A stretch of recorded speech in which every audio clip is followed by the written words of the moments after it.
Hi, folks. Before we begin, I just wanted to explain why Issa's not on this particular episode. She was sick. Nothing more exciting than that. It sounds more dramatic in the beginning because I was very nervous about having Xandy Schiefer on my computer screen. But I promise I chill out. Just stick with me for a few minutes. Okay, enjoy. I'd put you in my pocket, push the button through the hole to lock it, hold on to you, you're like a treasure, walk across my hand, it'd be a pleasure. You could come with me, you could come with me. Oh, you're such a sweet little misfit. When your smile falls down, I wanna lift it, wanna make you better, wanna run away together.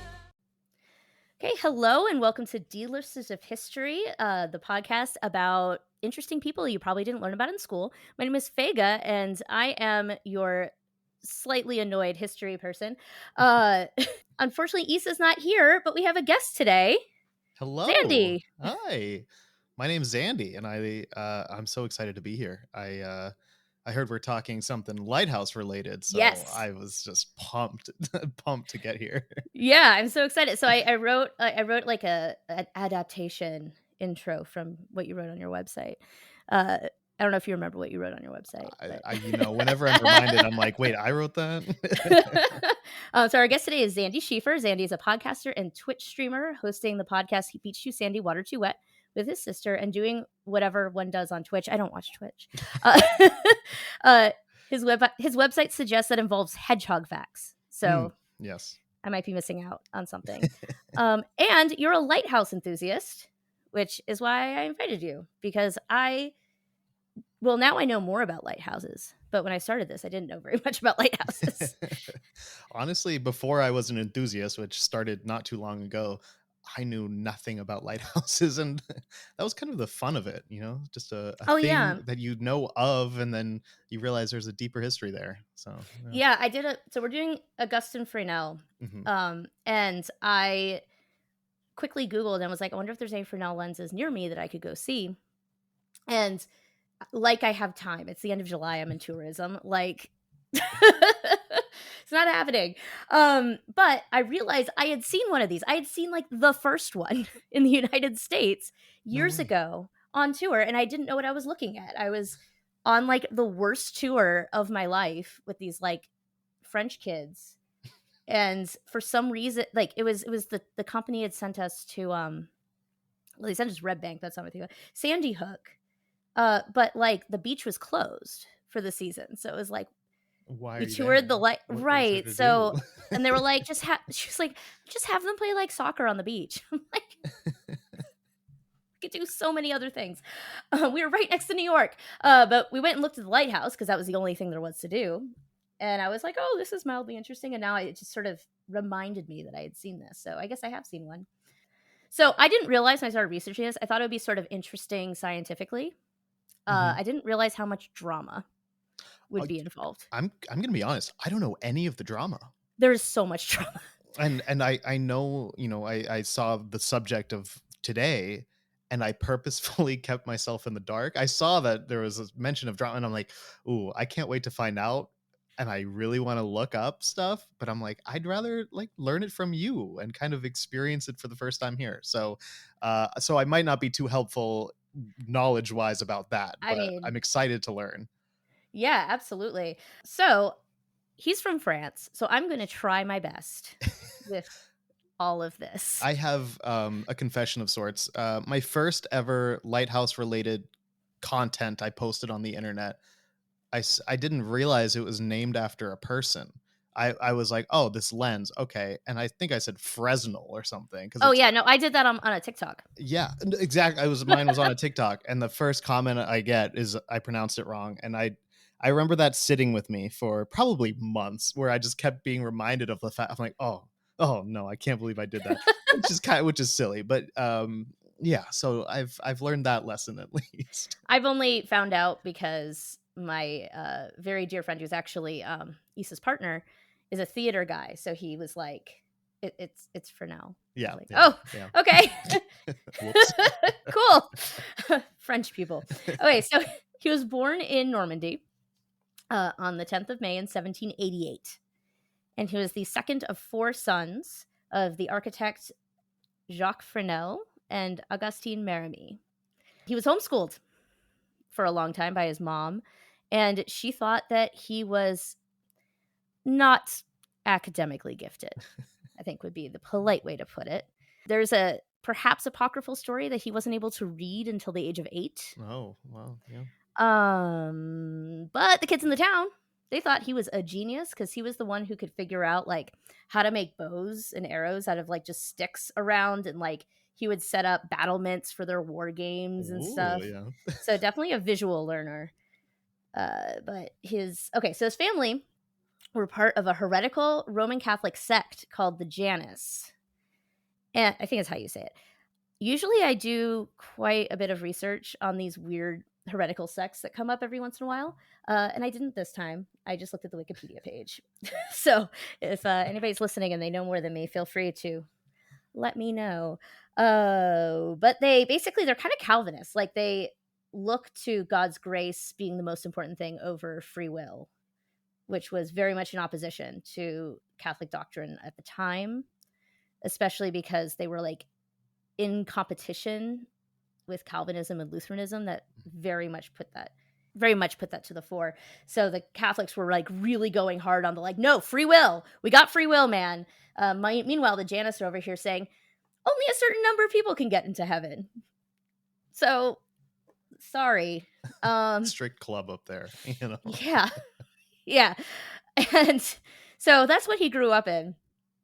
But he gets to leave town. 1801, his older brother Louis was accepted to, this is where it starts, the École Centrale at Caen.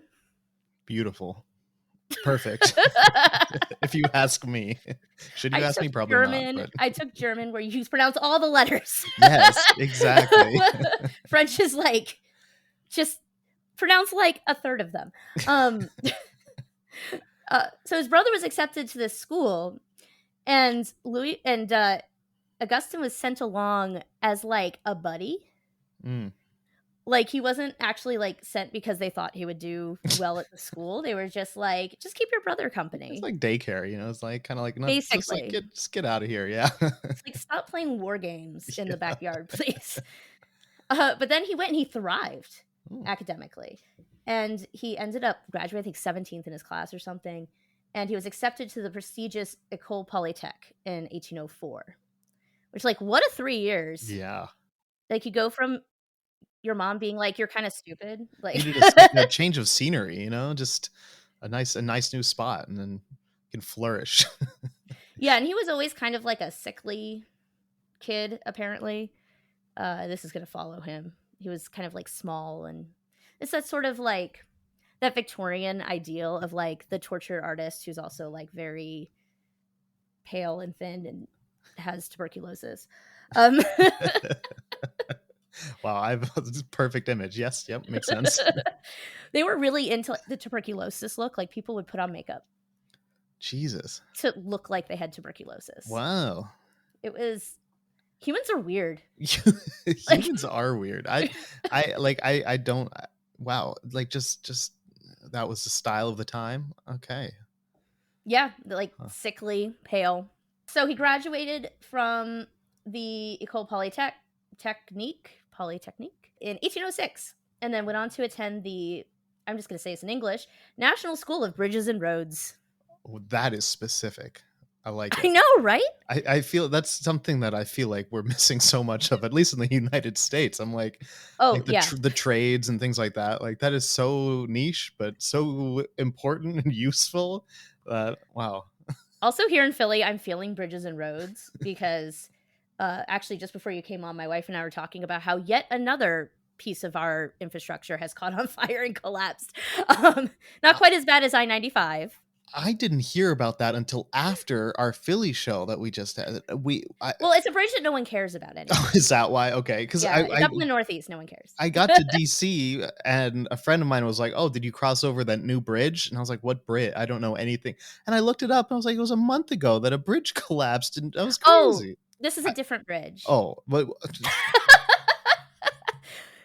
So my favorite part, I was at the Philly show, and my favorite part of the Philly show was the look of just complete disbelief that you and your sister had when everybody started cheering about potholes.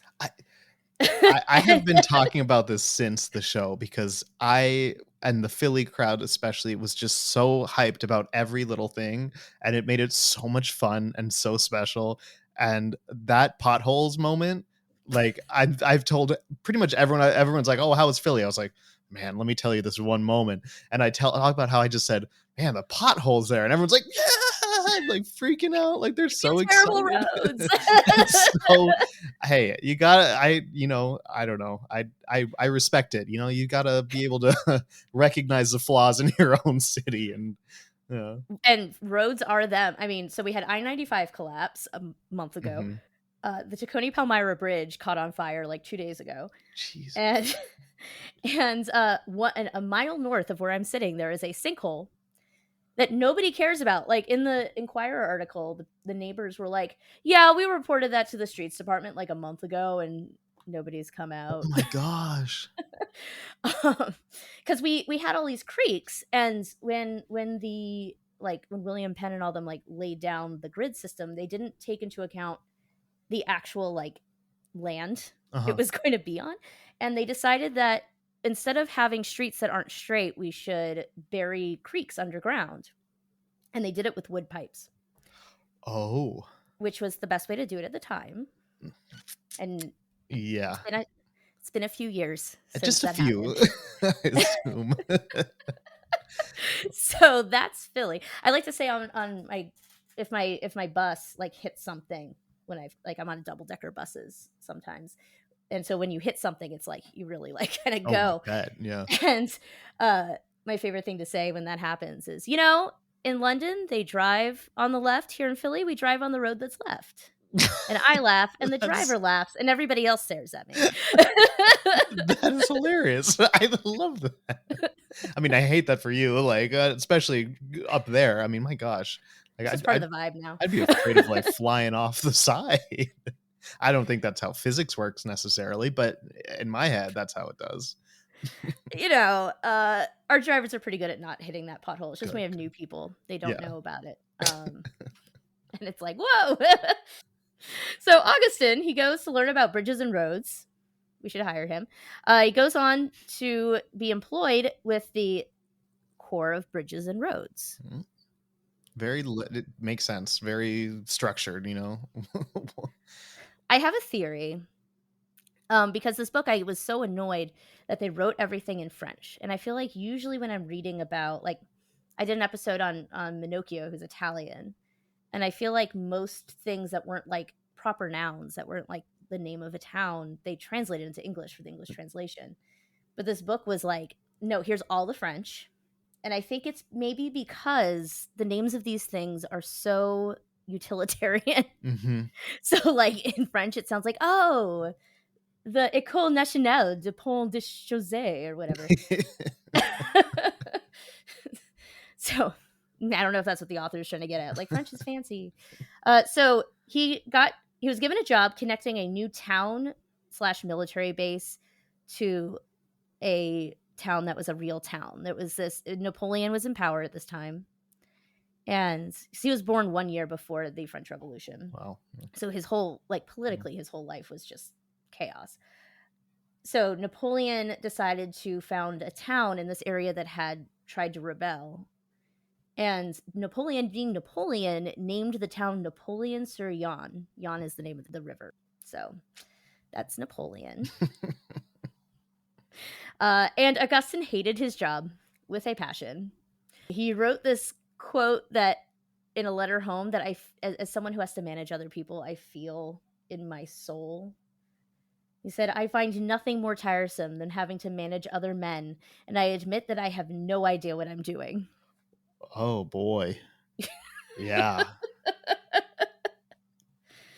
Jeez. I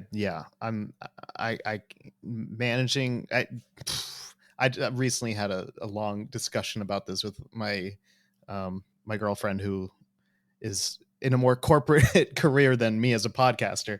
And yeah, the idea of managing other people, and I can't, I don't know. I can't imagine. And then also when it comes to like bridges and I don't know, this poor guy goes from like not being an academic, then suddenly he's in bridges and roads and like, yeah, doing well. But then he's like working here. I don't know. It does not And sound he's like telling a people dream. to like, they're like going around and finding like rocks that are the right size. So like, it sounds like really tough work. It's, yeah, I know like sometimes I have to go be the mean one, and it's not, no one wants to be the mean one. Yeah. I mean, some people do, but there shouldn't be in charge of anything. It just stinks to go up, see two people having fun, and be like, hey, so we do need to start the tour. Not my favorite. But he found consolation in his terrible bridges and roads job in doing scientific experiments. So he created a improved design for a hydraulic ram and a cheaper way to make soda ash. Dang. Like I just know, on the right? side is us doing this stuff. Okay. Right? Like when I'm relaxing, I'm like playing Animal Crossing. And I realized they didn't have Animal Crossing. Oh, they did. However, Yeah, I forgot about that. yeah.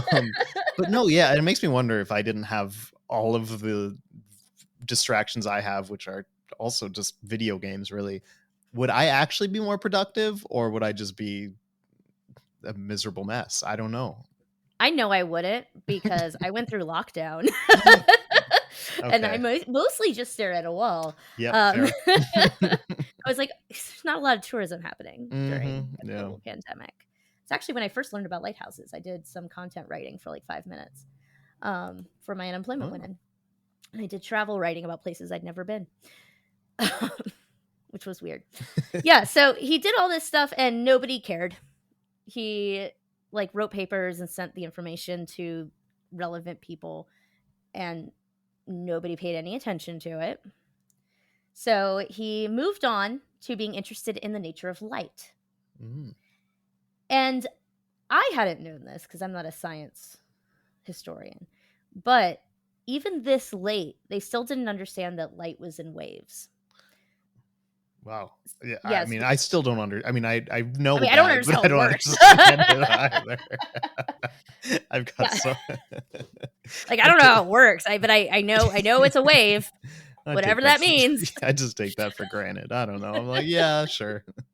But yeah, okay, interesting. Wow. This was a Newtonian thing that Newton, though right about many things, was not right about light. He thought that it was made of tiny, weightless particles. Hmm. And there were apparently a lot of issues with that theory because it was wrong around light diffraction.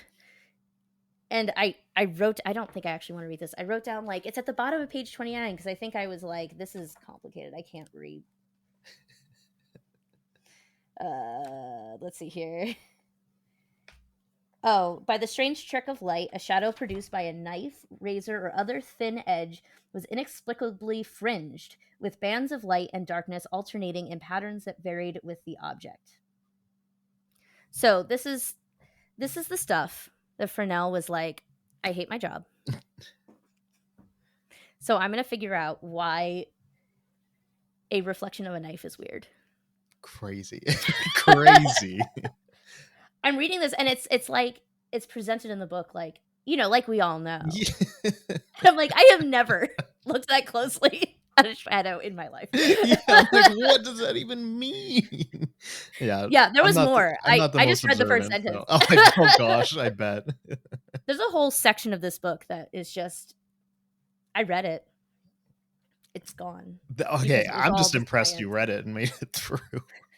Like, I've looked at the Fresnel Lens Wikipedia page. Oh, that thing is, and to me, it's all the math. Yeah, all the I'm like, this is where the pretty lighthouses. What is? I know, right? I was like, This is what's not what I'm going not here on? for calculus. Yeah. I was There's like, literal okay. calculus on it. It's so wild. So that was what he was doing. And he solved the issue with light, with diffraction of light, by having it be a wave instead of particles, which is true. And he wrote up I love this. He wrote up his findings in an essay called Daydreams. Whoa. That's a pretty cool move to play. You're like, yeah, these are just some of my daydreams. Like light being waves and you being actually right about it. Like just a daydream I had. Oh my god. Yeah, especially because this made people super mad. I love that. So he gave his paper to his uncle, who passed it along to a guy named Andre Marie Ampere. He's the guy who did like amps, I think. Somebody's going to correct me. That's probably wrong. He's another science guy. This whole book is they're like, oh, we talked to this random person whose name is like a thing that's just an object now. I didn't know. Yeah, it's like I didn't even know there was a person behind that. Apparently the French were like super on this like physics thing. Wow. On the early 19th century. I had no idea. Yeah. I just assumed they were like drinking wine and being upset with the English. And also this is during a time when political upheaval, like, oh my goodness, what was in the water. But yeah, so his uncle gives it to this guy, who then loses with like air quotes around it. So he didn't really lose it. I mean, he might have. I don't know. I wasn't there. But by luck, his uncle sat next to a different physicist who is the coolest, like, this man. His name is Francois Arago. They were at a fancy dinner, and Arago was 1 year ahead of Fresnel at the École Polytechnique, but he was more successful in networking with elite scientists. Fresnel was like super shy and didn't really talk to anybody. He didn't have friends. It was really sad, actually. And that's not who Arago was. He was very, like, people loved him. And he had gotten a job with the Bureau of Longitudes, and his job was to extend the measurement of the meridian. So I'm assuming this is the prime meridian, since it's about the right place. It says, I know you can go places and they'll have like a line in the dirt. Yeah. Be like, yep, there it is. So that was his job. Interesting. Okay. Yeah. Stuff that was a job back then. It's pretty cool. Yeah, I know, right? I was for our DC shows. My girlfriend, she had brought up these cornerstones that exist and that still exist. And I was like, this is something that, of course, back then, they don't have satellites to tell you where the boundaries are. But yeah, this was a thing that they had to measure out and place these stones to set the boundaries of the District of Columbia. And yeah, it's just stuff like that I take so much for granted now. I'm sure we all do, but just these things that I'm like, wow, someone had to do that back then.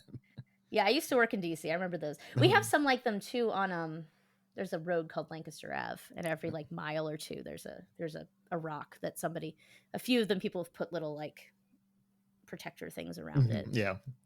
Oh, it's a rock. But Arago was awesome. Not for his science, although his science was good, but for a wild story that I'm just going to read straight from the book because there was no doing it justice.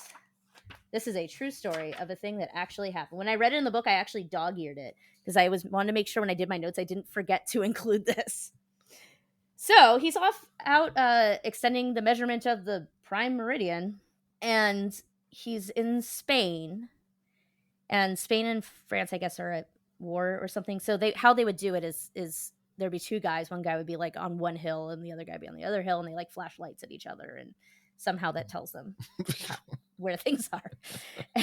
And so trying to find the beginning of this wacky story.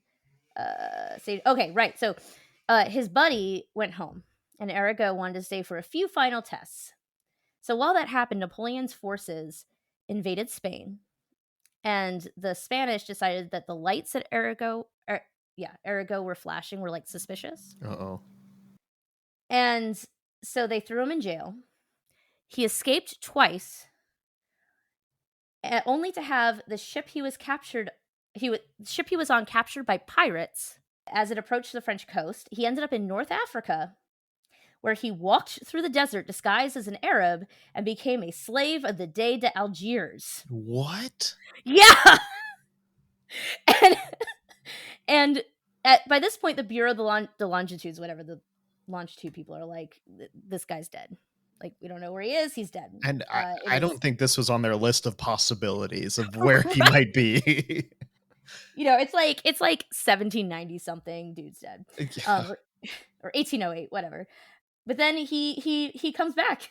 After a year, he shows up in France. Oh. 1809. I'm back and I've got quite the tale to tell. So everybody was really excited about him being back, and as it says here, harrowing tales of intrigue and danger.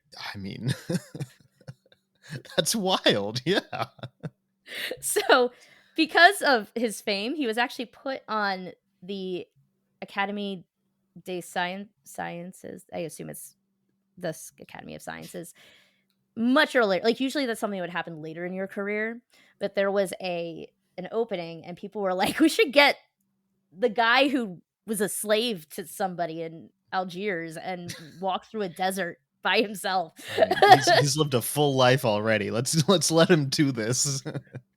So he's there. So he's this young guy who clearly is like probably fun at a party.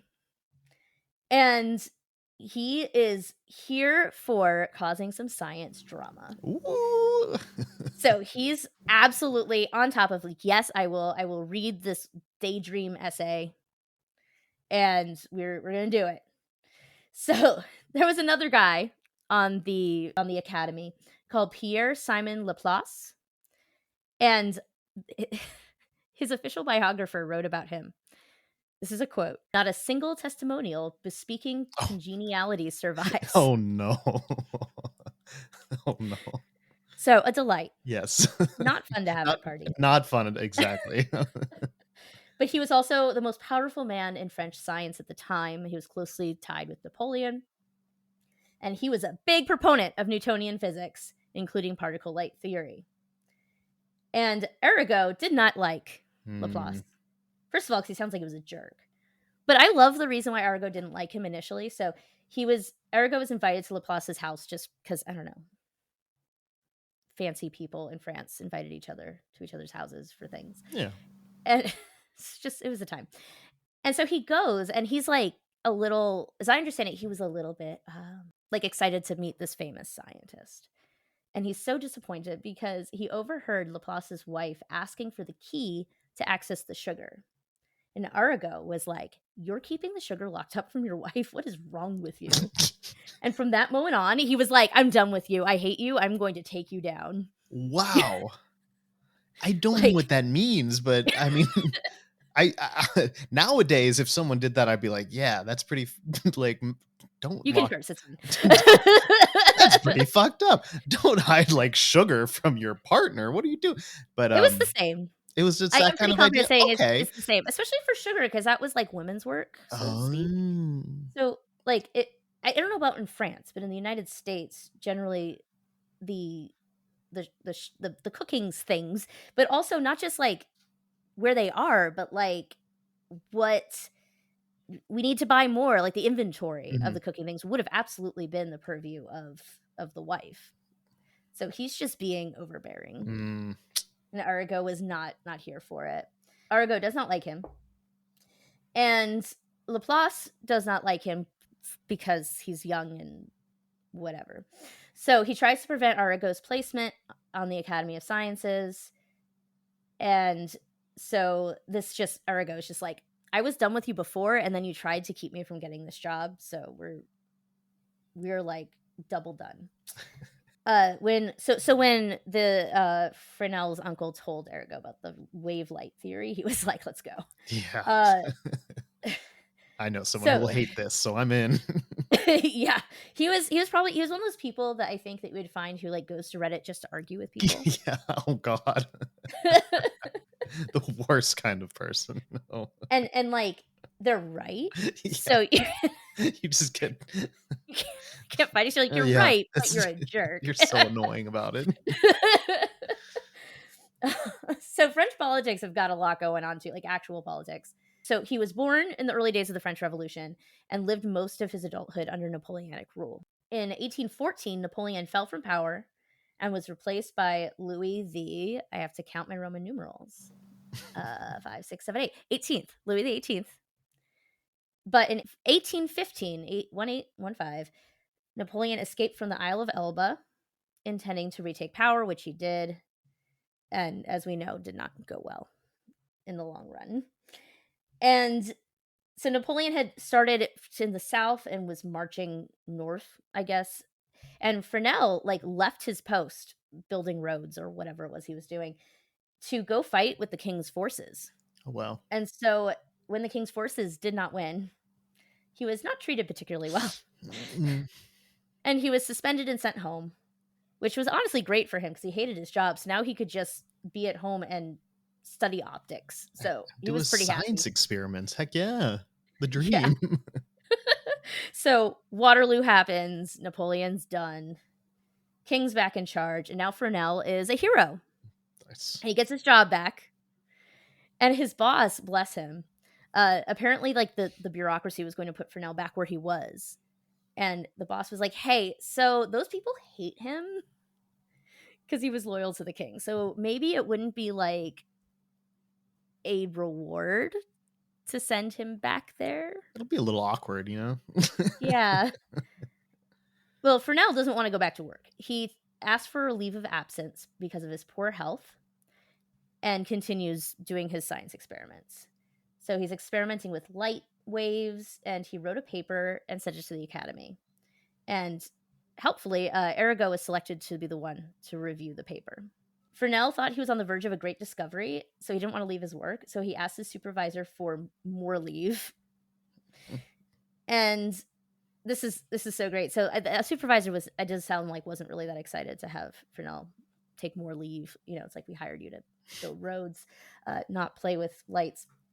And so Arago showed the paper to some other guy named Gaspard de Prone, who is the director of Fresnel's engineering school, who then wrote to the Corps of Roads and Bridges and said to them that letting Fresnel continue his work will, quote, will be profitable both to the progress of science and the glory of the Corps of Roads and Bridges. Ooh. And I mean, I don't want to spoil anything, but I don't think that guy was wrong. No, right? No, but I just love the glory of the Corps of Roads and Bridges. Hell yeah, I agree. I'm only hearing about that roads and bridges thing now, like that whole element of this. But yeah, glory to them for this guy. Yep. They eventually made him come back, and Fresnel hated it. Oh. In 1817, he got another leave of absence. This was the part of the book where they're like, and then he shined a light through a slit, and I was like, we're not doing this. If I even try to explain this, it's going to be wrong. He's doing stuff. It involves shining lights places and measuring things.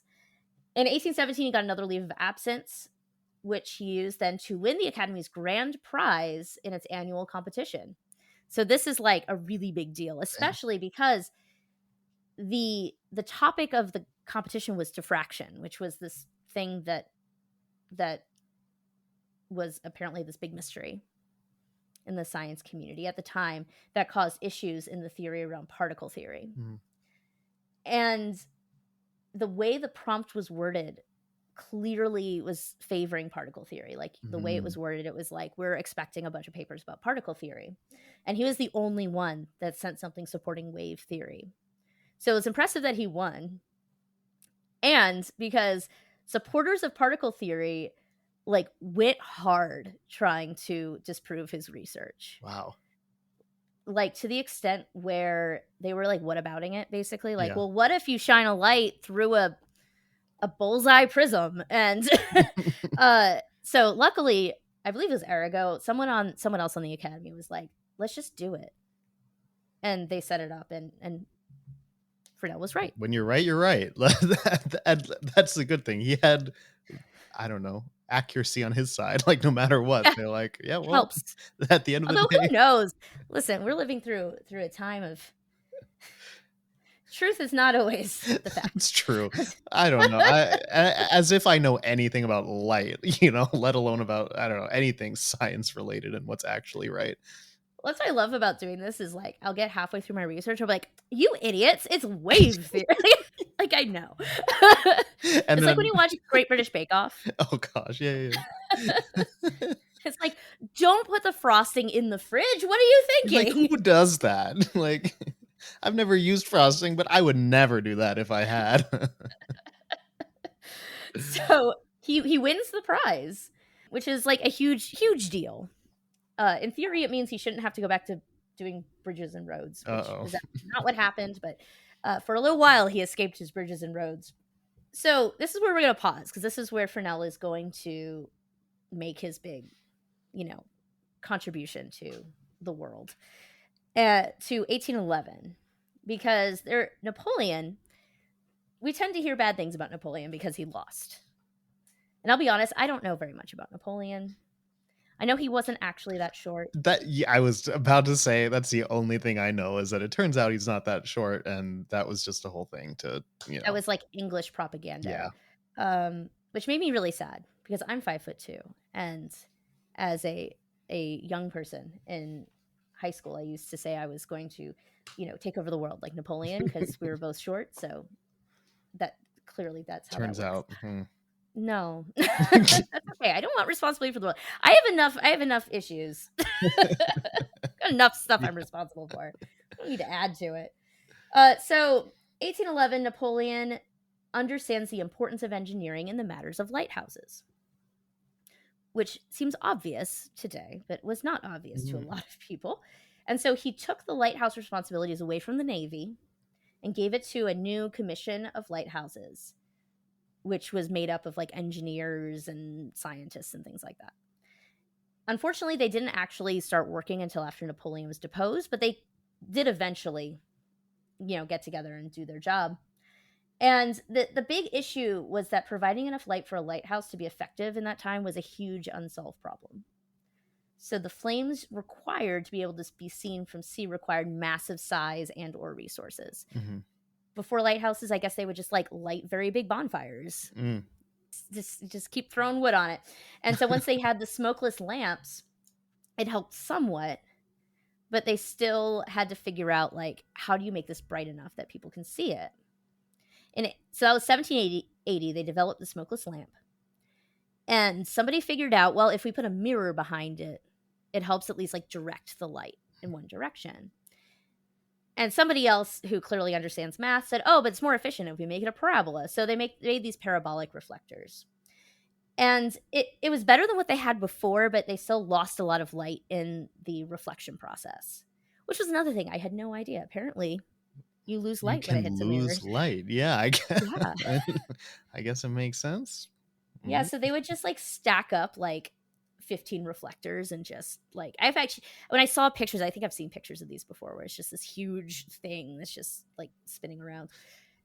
So that the parabolic reflector was the best people had. And Arago was also on the committee, because he does everything. And he personally knew how hard it was to see the light from the parabolic reflectors, because he used them when he was like doing all that light flashing stuff when he was measuring the meridian. So he knew personally that this was terrible and it sucked. And he was, standing on dry land looking for it, not on some boat, hoping you don't run aground. So I wrote, they brought together a crack team to develop a better solution, which include Fresnel. Hey. Because Arago's like, hey, I know, I have just the guy. And Fresnel was like, no, very happy to leave his road duty. Yeah, come on, get him out of there for good, please, somebody. I know, right? This like, why are we guy. still sending him out there? Yeah. And I have this might not be accurate, but I have this mental image of hhim living in like a tent. I'm sure that's not accurate, but it just seems like someplace that doesn't have roads might not be fully built up yet. It sounds terrible. So Fresnel realized that there was no way to do the reflectors in a way to create enough light to be seen well from shore. And he had to like prove that. He couldn't just be like, I know this sucks. So he figured out a way to test different types of reflectors. And he ended up having to do a lot of the grunt work because he was an engineer, and I guess a lot of these other guys were theory guys. So they're like, I don't know, just put it up there. And he's like, okay, but you actually have to like align it and like make sure it's tightened down.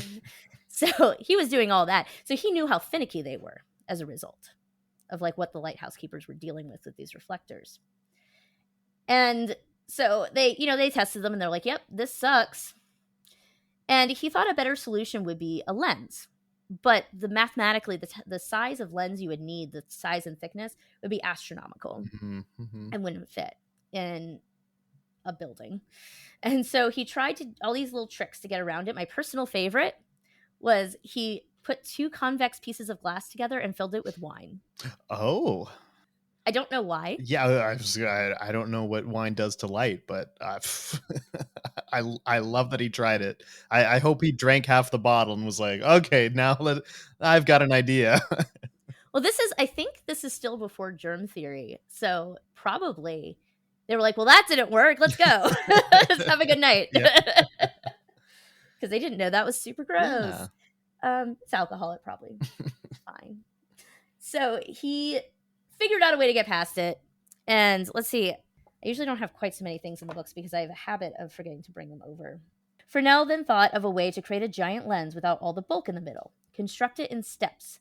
Break the single curved surface into several concentric sections consisting of different prisms or triangular pieces of glass that would refract the light. Each of these individual prisms would bend the light rays from their source into a parallel line. Added together, the prisms would send this light out in a single beam.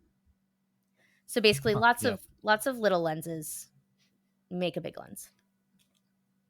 Which, if you know what a Fresnel lens looks like, then I was about to say, because I've seen one before, like that description made sense. But I feel like if I had heard that like a few years ago, I'd be like, what? There were some pictures in this book that clearly were supposed to mean something to me. It's just so technical, that's what, honestly, that's why I appreciate it as much as I do, because especially when you see one in person, because I did get to see a first order Fresnel lens.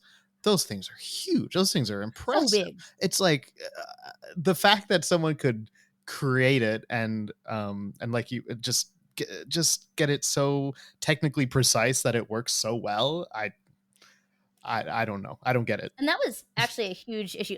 But I agree with you. I read that and I was like, I know what this is supposed to look like. Like, I know what the finished product is. Yeah. So I get it.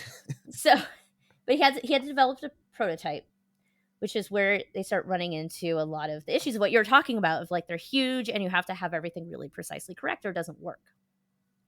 So he had choices of 2 types of glass. More things I learned. More than one type of glass. He could use lead glass, which is more brilliant, but it's like heavy.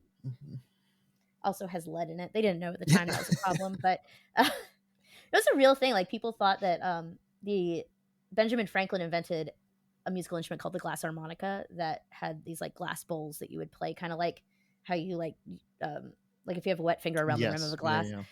And a bunch of people like went blind. Jeez, yeah. And people thought it was cursed, which is obviously not what was going on.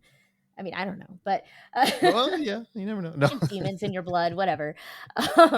But one of the theories is that it might have been leaded glass, and so people were getting lead poison. Jeez, that's I've also heard that's disproved. I don't know if we know why people were losing their minds while playing glass harmonicas. Maybe they were cursed. I don't know. Yeah, maybe the cursed people had it right. So lead glass, but that wasn't good because it's heavy. And the other was crown glass, which is much lighter and easier to work with, but has a tendency to get streaky. So he picked crown glass, and he started this like ridiculous back and forth with all these different glass makers. There weren't a lot of glass makers in France because the king had some sort of like exclusive something with a glass company, but there was like 2 of them. And he kept rejecting their work. So he kept sending them dimensions, and they would send it to him, and he'd be like, no, this is unacceptable, and send it back. So I'm sure it was super annoying for everyone involved. So he turned to this guy named Francis Soleil, Soleil, who made a bunch of scientific instruments for Fresnel. And so he figured out some way to like remelt down the glass and make it the right whatever. And apparently to this day, we have no idea what he did to fix the problem. Yeah. So I guess it's sort of like concrete in Roman times where we couldn't figure out how to make it, and it was like salt water instead of fresh water. He probably did something that seems so obvious that nobody thought to like write it down. Yeah. And we have no idea what they did. Oh my gosh. But he fixed it, and he had a prototype. So he put it on public demonstration next to 2 reflector type lamps, and there was just like no contest. Wow. Like with the reflector, when they did the reflector test, they were like, you know, taking all these really precise measurements of light intensity, and they had a way of doing that. It was a lot of math. I can tell you, there's a lot of math involved. But with the Fresnel lens, they were just like, "Yep, that's brighter." You could just see it, yeah.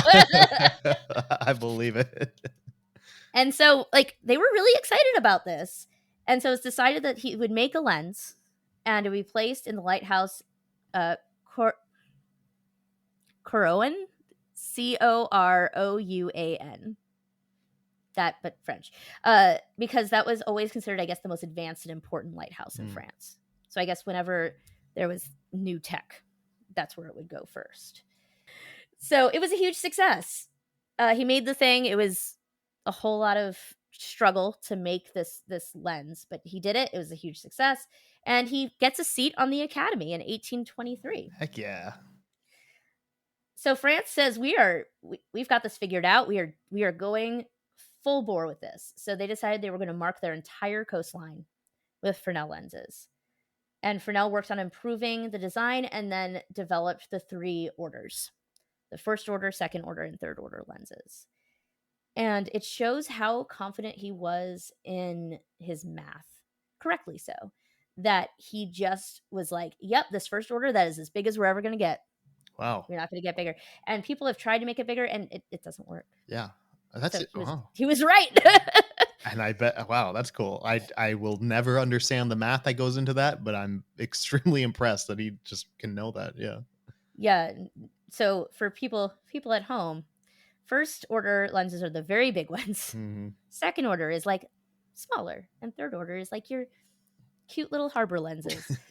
Yeah. They're all pretty big. They are, but that's the thing. Yeah, true. They're all pretty darn big. So Fresnel also, came up with the system for having fixed and flashing lights and having that like recorded so that sailors would know where they were based on. This is one of those things that like is just standard now. Yeah. Like that's just a thing. Yeah. And apparently he came up with it. Oh my gosh. I don't know what these poor sailors were doing before this. That's the thing. I can't imagine how many lives is saved just by this technology and these techniques. Yeah. So it wasn't easy to put these lamps in the towers that were already there. Glass purity remained a problem. And Fresnel went to England and saw steam engines and was really worried that the English were going to take his design and gain lighthouse supremacy. Uh-oh. Can't have that. Because they had these steam engines. But the British were so behind in glass making tech that they couldn't reproduce the lenses. So Britain actually bought from France for their lighthouse. There was a guy named David Brewster who refused to accept wave light theory and developed his own light that he said would be better. And so he developed a similar lens, and it just didn't work. It was ridiculous. And apparently he was also not a pleasant human being to be around, because the quote about him was fractious to the extent of something like insanity. Oh my gosh. These people did not pull their punches. No. They were like, I hate you. And here's a very clever way of saying that. Yeah. He thought that his rejection by the scientific establishment was because of Fresnel personally.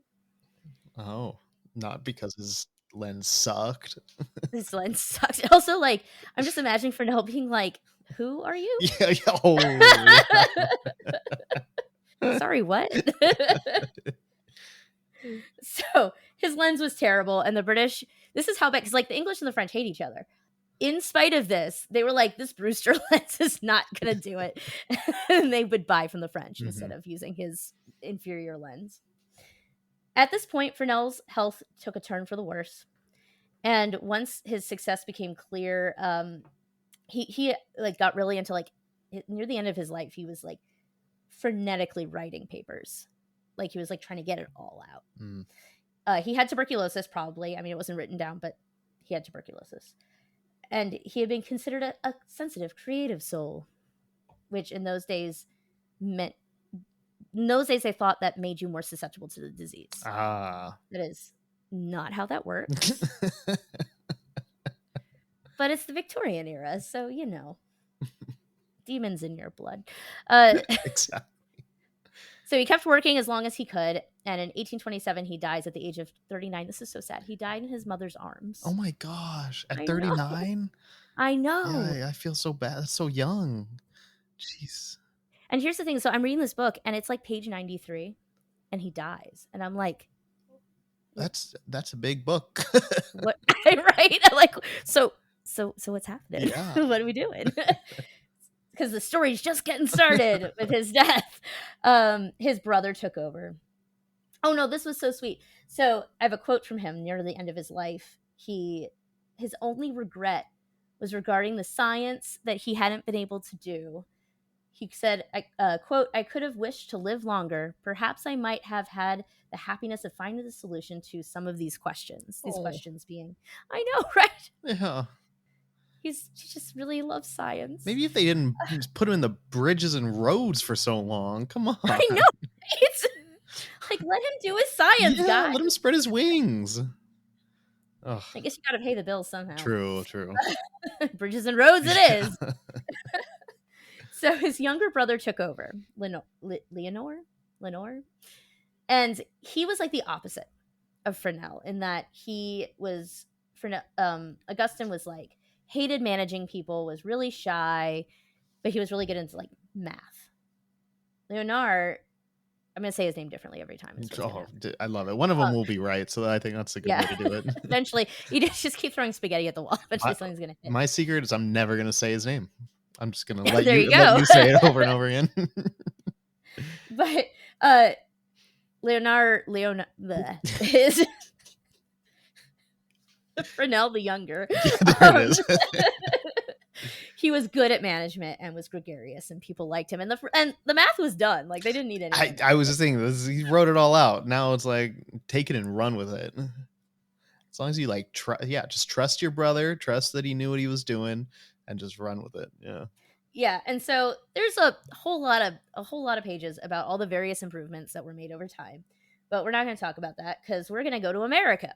Because first of all, because I figured those are probably lighthouses, and second of all, the drama is not over. Ooh.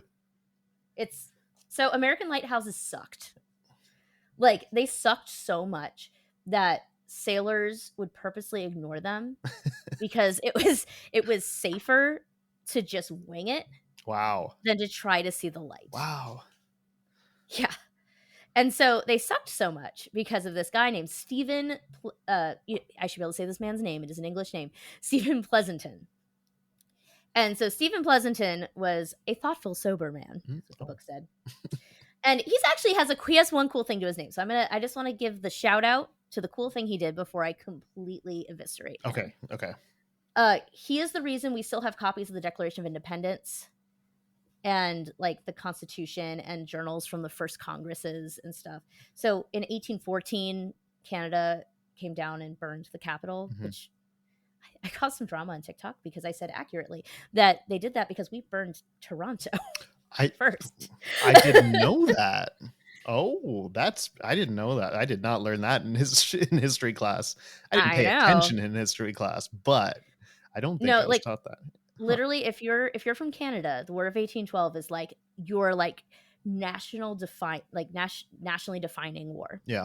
If you're in America, you're like, which one was that? Literally, I'm like, oh yeah, the one where the Capitol burned down. That's all people know. That's what I know. And we super deserved it. So he's the reason. And actually, I think I feel like that's true for so many things that we're taught are like so bad that happened to us. Woe is us, and it's like, well, what was the U.S. and So what I love is, and this might be wrong, but I have this. I've seen these documents many times. but I never looked at them that much because when you're working, any moment that I used to do student tours in Washington, D.C. So it's where you have like, there is in the spring, like thousands of 8th graders descend on Washington, D.C. And they bring in tour guides from all over the country because there's just so much work. And so I was one of those tour guides that they brought down to DC for like a couple months. And so I've brought kids in to see these documents, but any moment I didn't have to be like presenting to 13-year-olds, I was not. So I didn't look at them that much, but I remember as a kid going to see them and noticing a handprint on one of them and asking the ranger about it. And he said, oh yeah, there was this, when the burning of the Capitol happens, the guy who grabbed it to save it, like he just grabbed it. And when they went to restore it, like the oils on his hands came up a little bit. It's not like super heavy. It's just like very light. And so when I read that, I was like, oh, that was him. That's the guy. I've seen his hand. Without him, we wouldn't have had the National Treasure movie. I mean, right. I think that's... We would have found something else to steal. Fair. You're probably right. Wouldn't have been the same, at least. I have a love-hate relationship with that movie. as a tour guide, I bet you do. I feel like and knowledgeable of history. Yeah, I bet you. I don't know. I don't care about that. It's not like, that part. Well, dare I ask what it is? You watch a movie like that, and you're just assuming it's going to be nonsense as far as history is concerned. Like you're watching it for the movie. It's like watching Amadeus, which is one of my favorite plays, and it has little to no like relationship to the truth, but it's a beautiful piece of theater. I'm not going to say National Treasure is a beautiful piece of theater, but it's an entertaining movie. Yeah. And it gets people asking questions and interested in that stuff, which is nice. What I struggle with it is I frequently had groups that would start in DC or New York and then go to the other city. And the easiest film to put in that was like school appropriate, no matter where in the country these kids were from, and vaguely related that the kids would actually want to watch was always National Treasure. Like I would give them like 2 or 3 options and they always picked National Treasure. So there was a moment where I literally had the entire movie memorized. That's rough. Yeah. And it was a movie that I felt sort of like, oh, this is vaguely entertaining. Yeah. And you're like, oh, like you, I mean, I would think me being naive, my current naive self, I'd be like, I don't know if I could get sick of that movie. You know, you get sick of anything. I bet I could. Yeah. I'm like, oh, what an entertaining movie. It's always a fun watch. I've only watched it a handful of times, I bet. But yeah, I bet after the 100th time, you're like, you know, I don't need any more of this. My favorite part is when Nicolas Cage jumps off Independence Hall and then runs towards the Delaware River and ends up at Reading Terminal Market, which is in the exact opposite direction from where he runs. It's my favorite. I love it. Every time I'm like, I love this. Movie magic. Movie magic. That's that whole thing. Yes, I love that. So he did that one thing. This Pleasanton guy did that one thing. It was cool. Anyway, moving on. Everything else he did in his life sucked. Okay. So he was an auditor for the State Department, and lighthouses weren't technically under his purview, but he managed some of the customs collectors' books. Like he was like an accountant basically, and the customs collectors were in charge of the lighthouses in their district. There wasn't really like a lighthouse group like there was in France. Yeah. And he was obsessed with saving money. So everything became, how do we use less oil? How do we, but still keep the lights lit? And he had no engineering or naval experience. So he had no idea what he was talking about. In the US, we mostly use sperm oil because we had easy access to it, which I see Moby Dick. That's the entire book, except it does not go well. But there's that wild chapter where it tells you how you extract the sperm oil from the whale. I've not read it, but I have heard of these chapters. Anything. Yeah, that's what I heard. I was like, everyone I've talked to who's read it is like, don't even bother. At least skip those chapters. There's a whole chapter about like the taxonomy of whales. Like it's just I was that nerd who actually read the summer reading in school, which is why I have read Moby Dick. Wow, you had to read. We did not have to read Moby Dick, thankfully. We had to read Don Quixote. Really? I never did. That's one I actually would like to read, and I still haven't. It was good. It was good. It was long, but it was good. My problem with it was I had spent the summer in Germany where I had not been reading Don Quixote. So by the end of the summer, I had to read 100 pages a day. Bust that out. Oh, geez. Yeah, which in retrospect, now I would just tell myself, like, just, it's fine. Just look at the cliff notes. Yeah. Like, you read enough of the book that you've got the vibe. Yeah. Like, it's okay. Yeah. Enjoy the rest of your summer. You probably did more than 90% of the other students. Definitely did. It was a good book, though. Yeah. So sperm oil is what the U.S. used mostly, and that also works really well because it's cheap for a while. But then in the 1830s, the cost of sperm oil began to rise, and Pleasanton was like freaking out. How do we use less oil? In comes Winslow Lewis, who is an ex-sea captain, and he created his own patented lamp that he claimed would illuminate lighthouses using half the oil. The lamp was actually a copy of a different type of lamp that had already been in use for like 50 years in Europe. And it was like a worse version of that. But Pleasanton doesn't know. So he just basically, Lewis already had a contract with the United States government. And so Pleasanton just kept renewing the contract until Lewis became the exclusive supplier of lamps to lighthouses in the United States. So every lighthouse in the US had his lamp, which is bad because they were terrible. Oh, here it is. I did write down the name of the lamp. The lamp that he copied was the Argand lamp, used in Europe from the 1780s. And it just was terrible. And then on top of that, in Europe, they were using these parabolic reflectors. But Lewis didn't bother to do the math. So he just like stuck a bowl behind it. And it works worse when you don't do the math. Yeah. Imagine that. So he stole the design, did it badly. It's like if you ordered a parabolic reflector on wish.com. Oh gosh, yes. It was in every single. And the U.S. government is probably paying a premium for these things. Just like he has a monopoly. Yeah, I mean. So complaints about U.S. lighthouses pour in.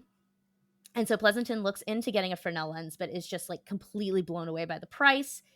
A first order lens at that time cost $5,000, which the whole like changing money to different time frames is like a sketchy practice at best. And this was such a good example of why, because the direct like dollar to dollar comparison for this is $5,000 then is now $165,000 today. And the US government today drops $165,000 on any number of things without a second thought. Yes. Yeah. But the government at the time, like our government had much lower budgets. Yeah. A lot more was being put to the states. And that was just a wild amount of money. Yeah. Especially for a single lens when you have a very long coastline. Right. Exactly. Yeah. And you're a penny pincher and don't know anything about anything except stealing the Declaration of Independence and saving money. So in come these two guys, Edmund and George Blunt, and they published a yearly publication called the American Coast Pilot that would have detailed descriptions of how to get in and out of harbors. And they did not hold back. Wow. Like they were like, U.S. lighthouses, this is how we know that sailors were not looking at the lighthouses because they wrote in there like, don't bother, just don't do it. Wow. And the Blunts actually translated. See, these guys, I like these guys because they were like, here's a problem and we're not just going to complain about it. We're going to give you a solution. So they actually took the time to translate the paperwork from the Fresnel factory in France to send to Congress. Wow. To be like, hey, there's this tech. Here's how it works. It's better, please. Please do this. And the Navy weighed in and they agreed. They were like, yep, this is how it should be done. Because also the Navy, they're like going around the world. They've probably seen them. And so Congress, to their credit, said, yeah, okay, let's try this. So they went over Pleasanton's head and ordered a first order Fresnel lens to test against current lamps. And Pleasanton is big mad. So at first he refused payment for the lens. Oh my gosh. Even though Congress had already appropriated the money for it, which left poor Leo left Leo high and dry and angry. Yeah. At one point, he actually claimed that he would never sell another lens to the United States. That obviously didn't happen, but like that's how bad the relationship got. So he didn't pay for it, and then there was this guy named Perry who went to France to go collect the lens. Like it was his job to go and like deal with all the logistics. And he wrote regarding Pleasanton, the truth is the old egotist has pronounced his America lighthouse system as the best in the world and was excessively annoyed at the exposure of its utter worthlessness. Oh my gosh. People were like, as I said, there was so much drama. Like people went for it. Wow, putting them on blast. But hey, I mean, it's getting things done, it sounds like. So it's working. Yeah, so eventually, somehow, the payment goes in, and the Fresnel factory sends this guy, Louis Bernard, to install it, because they don't trust the Americans to know what the fuck they're doing, which is wise. Bernard, however, does not speak English. And that first lens was supposed to go in at Sandy Hook. So, logically, he went to New York City, you know, where the lens was going to be installed. Because Sandy Hook is this, like, little, like, it scoots off the coastline, like, right in front of the Manhattan Harbor. Manhattan is the harbor for New York City. And apparently he was supposed to go to Washington, D.C. And he was like, I don't speak English. I don't know how to get anywhere. Why would I go to D.C.? The lighthouse is here. What is happening? And Pleasanton just goes, oh, sorry, dude. It's too late in the year to install. And thankfully, Bernard was like, fuck you. And fuck your bullshit. I'm installing this light and going home. So he does it. But unfortunately, the lighthouse turned out to be unsuitable for the lamps. This happened a ton. Where they ordered these lamps and the lighthouse was like the wrong size or whatever. And I am one of these people who will order an IKEA like shelf and not measure the space. It makes my wife crazy. Yeah, I will show up and be like, I think this will fit. And she's like, are you sure? I'm like, I don't know. We'll find out. But like for something like this, I feel like somebody should have like broken out the measuring tape. Yeah, you know, this one's a little bit more important and a little bit more expensive than IKEA furniture. Right. Yeah, I'm with you because I'm the same way. I don't think about if it's gonna fit in my car. Like if I'm driving to IKEA and I'm like, I've had that where I bought this chair and then I was like, you know, will this fit? It barely did, only in the front seat. So, but anyway, yeah, this is a little different, you'd think. Like this seems worth like doing some measurements. At least a couple, you know. Some math. Yeah. Oh. Well. What it holds. I think some of them it was like they couldn't hold the weight. Oh gosh, yeah. It sounds dangerous. My gosh. It's ridiculous. So Bernard hates everything, I'm sure, by this point. So he's like, okay, fuck this lighthouse. I'm gonna find a different lighthouse. And Bernard just straight up is like, picks a different lighthouse.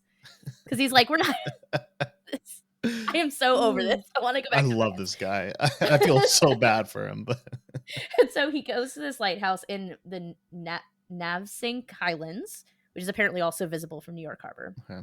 I have no idea where it is, but it's over there somewhere. And, you know, put it in. Great. And Pleasanton, he's still trying to, like, make this not happen. So he's like, oh, okay, like, the lens, like, it might be better, but you have to hire all these skilled engineers to run them. And in France, the lighthouses were manned by, like, retired mariners. Like, not skilled engineers. Like, he was just, I don't know why he cared so much, I'm gonna be honest. But it didn't, so it was better. Like, everyone was like, oh, wow, this is amazing. And it didn't matter because Pleasanton was still in charge of the lighthouses and he wasn't going to budge. So it got to the point where insurance underwriters started complaining to Congress. Wow. Because so many ships were going like aground and they were losing money. And so there's just all this, like, we got to have somebody who, like, is an impartial observer who's going to evaluate the lighthouses, which is ridiculous. This has happened like 14 times, but like whatever, we have to do it again. And in comes the person who would think would not be an impartial observer. His name was Isaiah William Penn Lewis, which is a great name. He went by IWP, which is even better. Nice. And he was Winslow Lewis's nephew. So this is the guy who made the crappy lens. Mm. However, he was not swayed by familial ties. And his report to Congress in 1842 regarding the lighthouses was not subtle. He said the U.S. lighthouses stood as, this is so good, U.S. lighthouses stood as 236 witnesses to the rule of ignorant and incompetent men. Oh, that's a line. That's a good line. Yeah. Like, I couldn't believe the number of zingers in a story about a lighthouse. for all these like nerds, you know, like all the silent math nerds, science nerds, they're just like the best insults. Yeah, I don't know. I think of lighthouses being sort of like bird watching, like a very like sort of chill activity, and these people are like, no, we're coming for you. So there's this huge back and forth between IPW and Pleasanton, and in the end, Congress has to like approve new lighthouses to be built to do that aren't under Pleasanton's control. Wow. So like they just arranged for all these new lighthouses to be, I think it was under naval control. Yeah, under the Navy. And the Navy was like, great, Fresnel lenses, let's do it. And it was still like a complete mess. They ordered 2 more lenses, and one of them got misdelivered and lost in like a random warehouse. And they never paid for it because it wasn't ever received. That was the time when Fresnel's factory was like, we're done. Yeah. Well, kind of understandably, like, my gosh. Especially because it was like, I think a second order lens. It was, I mean, they're all expensive. Yeah.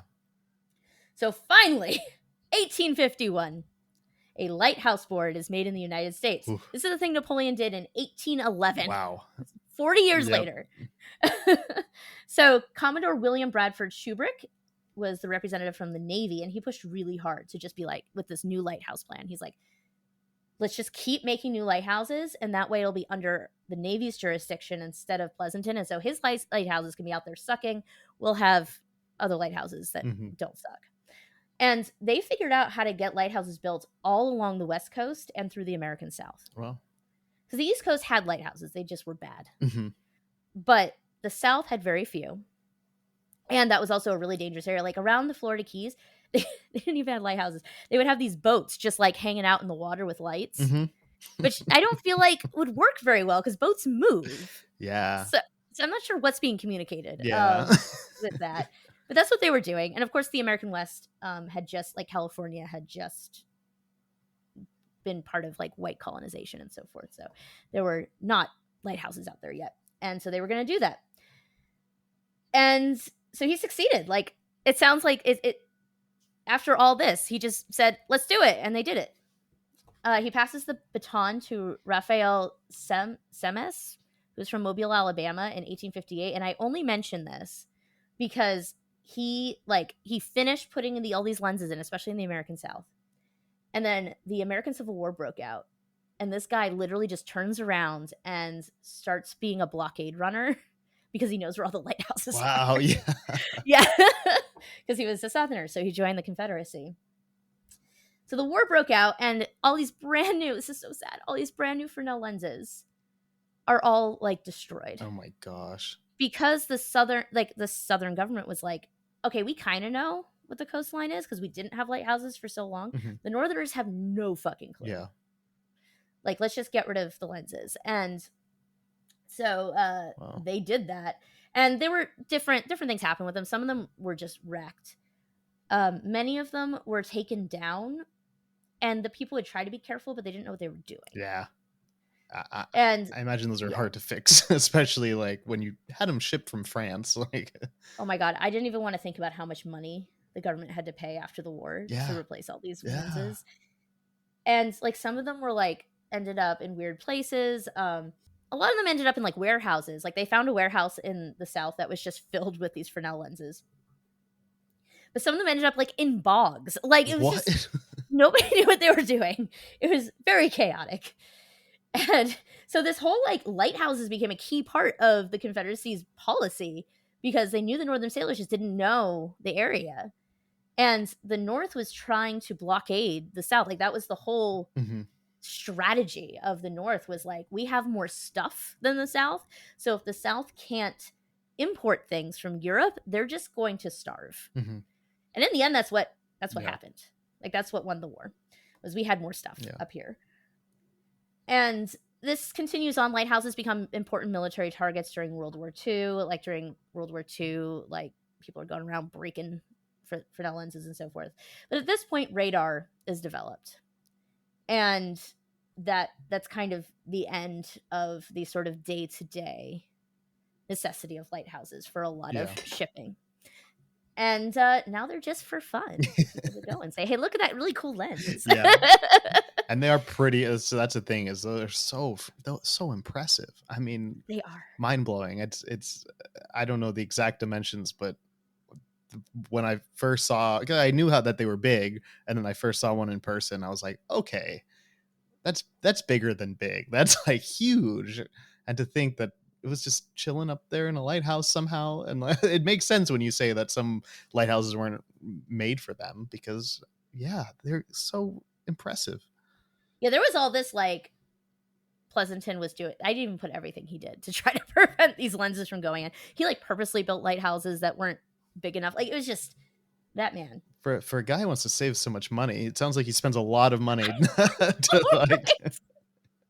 It's I think it was pride. It sounds like it. Yeah. Like he was like, no, I've been doing great. Come on, guys. If we just keep saying it, it'll be true. We're the best in the world. Yeah, no, but these lenses are massive. And I have to admit, like, I never really, I've seen one. And I didn't know what I was looking at the time. But I remember seeing it and being like, oh, that's really big and impressive. And it didn't occur to me that stuff was, like, handmade. Yeah. Like, for a while, like, every glass manufacturer in France was making these for mostly the U.S. because we needed so many at once. And eventually, they were able to use steam power to make them faster and more accurately. Fresnel was right about that. And now you can like make them out of plastic and stuff, and they're used for all kinds of stuff. They're used as lenses for photography. Oh. Which I only know because I said idly to my wife, yeah, I'm going to do Fresnel lenses. She goes, oh, I love Fresnel lenses. And I was like, what? Really? I didn't know. And so she's a photographer. Oh, I didn't know. Yeah, I had no idea that they had other uses. I mean, yeah, and they're used in theater. So in when you look at like a traditional theater, they have those lights that have like the little like flaps. Yeah. On them. I'm not doing a very good job of this. Makes sense to me, I think. Yeah. They have those little flaps. Those are Fresnel lights. Oh, wow. Okay. This is the same technology. This idea of having prisms going to make like a spotlight. What? Okay. Yeah. That's okay. I did not know that. Yeah. Yeah. So like it's fun lighthouse funsies, but like still has a lot of uses. Anytime you want to have some light be bright and in an exact place, Fresnel's got you covered. Fresnel figured that out. That's crazy. Yeah, and it was just this whole story was so much more wild than I thought it was going to be. Me too.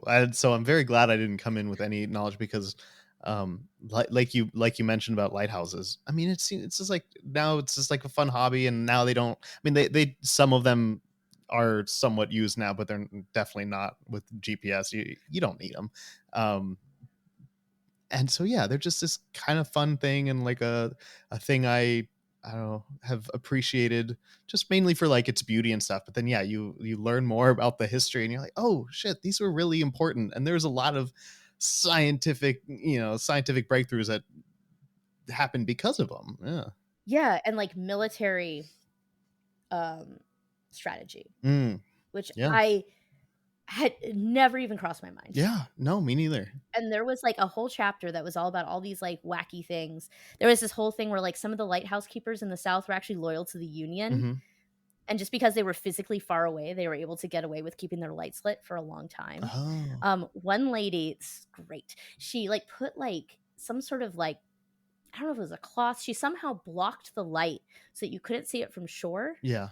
But you could see it out at sea, so that the like Confederate authorities at shore thought she had turned it off. Amazing. Oh my gosh. She was eventually caught, unfortunately, but yeah, it's just it never occurred to me that they were such a big deal. Like I knew they were a big deal vis-a-vis people not dying. Yes. Yeah. And like I'd read about like some like in terms of like you mentioned the insurance adjusters, everything, all the cargo, everything that had been lost over the years because of a lack of light. So like a lot of money and like has been lost to the bottom of the sea along with all those lives. And so that's mostly what I had read about and mostly what I heard about, because that's what you think of when you think of their purpose. But yeah, Right. to think that, there are so many moving parts, I guess literally and figuratively, that went into these lighthouses that, yeah, make for a My very favorite interesting moving part history. Yeah. that I didn't know how I was gonna include, so I didn't, because I figured I would just say it at the end, is it was actually apparently a whole thing figuring out how to get them to spin, Okay. and that was a whole section. I was like, "I'm not even Yeah. touching this." But one of the solutions they came up with was to put the lens in a giant bath of mercury. Oh man. And apparently this is one of those things that the book was like, and the stereotype about lighthouse keepers. I'm like, I've never heard this stereotype, but sure. Apparently there's a stereotype about lighthouse keepers being like very mentally Yes, ill. absolutely. Yeah. And it's like, oh, well, I guess if you're hanging out next to a giant vat of mercury, Yeah. No, that that would do that. that is definitely, because I think a lot of, the theories were surrounded like, oh, isolation, because I'm sure it didn't help. so many people, especially on some remote islands, would just, that's their life, is all they had was generous. Sometimes they'd have some farm animals for food, and then that's about it. That's the only company that they'd have. And then yeah, I assume the mercury didn't help. Good thing the No. lead glass didn't catch on. That would have been another. Well, it should have been okay as long as they weren't like eating it. True. Or True. whatever. Okay. Like, Yeah. I could be totally wrong. I think once it's made in glass form, it's fine. I'll say I trust you on that, but I'm gonna not You play with shouldn't. it, even if I have the opportunity. I end up covering a lot of Philly on the show just because it's what I know. And that's what's fun about having people here, like you, to kind of force me out of my comfort zone a little bit. So thank you No, thank for you. coming on. Yeah. This was super fun. And I'm going to do my little outro here. So thank you so much for listening to Delicious of History. I hope you enjoyed yourself. Be sure to subscribe and drop us a review on whatever platform you listen on. A huge thank you to April Keys for the use of the song Misfit from her album Mountain View. You can find her on all the various social media platforms. You can find us on Instagram, Facebook, and sometimes TikTok at Delicious of History, no hyphens. I'm not on any of the like threads or anything yet because I just have like anxiety about which one's going to be the thing. So I'm just staying out of it. We're on TikTok. At least until it gets banned. Big shout out to the folks supporting us on Patreon. If you want to support us and get access to all sorts of exclusive content, become a patron of this program, like Michelle. All of this and more can be found on our website, deliciousofhistory.com. Again, no hyphens, just stick it together. Hi, it's future editing Vega. I'm just closing this up. I apologize if you can hear weird stuff in the background. Someone's having a very noisy party. I hope they're having a good time. So this is actually the final episode of season 2 of Delicious of History. So I hope you enjoyed it. We'll be taking a break for the high holidays and coming back in October. So our episodes come out the 1st and 3rd Mondays of each month. So the next episode, the first episode of season 3, will be coming out October 2nd. And now, an episode relevant audio drop. Since ancient times, lighthouses have kept mariners safe using some of the most cutting-edge technology available. Granted, I'm not going to claim that a red and white stripy paint job is cutting-edge technology, but it's arguably just as important as things like the Fresnel lens, which is frequently referenced as the invention that saved 1 million ships.